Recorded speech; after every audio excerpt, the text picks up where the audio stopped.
அனைவருக்கும் வணக்கம். நான் கோவையிலிருந்து ரேவதி மோகனாச்சாரியா.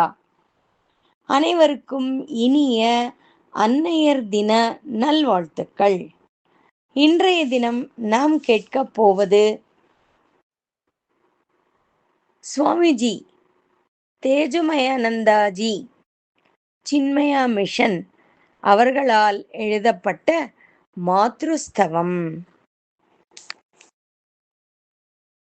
மாதுராஷிஷா வந்திதா புவி சந்தி நரோ நந்திதா திவி தாரிதோஸ்ம்யஹம் ஸ்வோதரே த்வயா பாலிதோஸ்ம்யஹம் ஸ்வஸ்தனே த்வயா சிசுரஹம் யதா கேலிலம் பட ந ஸ்ருதம் மயா தே ததா வச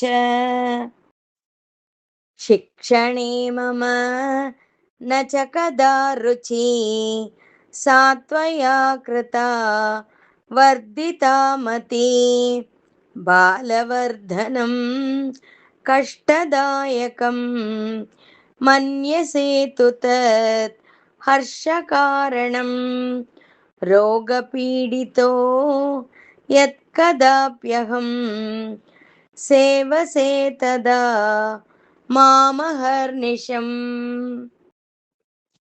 विस्मराम्यहं ते कथं कृतं मत्कृते सदा प्रेम संयुतं पश्यसि गुणं सर्वदा मम अवगुणं तु मे नेक्षसे कथम् यमुदारता त्वयि च वर्धते नेतरत्र सा जगति दृश्यते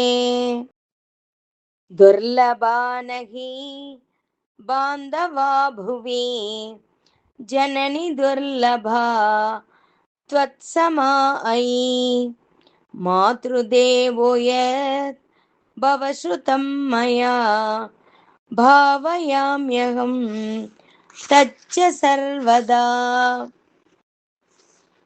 मादरी नरो देवमीक्षते सर्वतोपितं न हि निरीक्षते अतमयार्चनं वन्दनं कृतं तव च कीर्तनं पादसेवनं जननि तेभ्यहं सर्वधारिणी भक्तिरस्तु मे निश्चला त्वयि अम्ब त्वामहं प्रार्थये सदा आशिषश्च त्वं देहि मे मुदा आशिषश्च त्वं देहि मे मुदा आशिषश्च त्वं தேஹி மே முதா. அனைத்து அன்னையர்க்கும் இந்த மாத்ருஸ்தவம் சமர்ப்பணம்.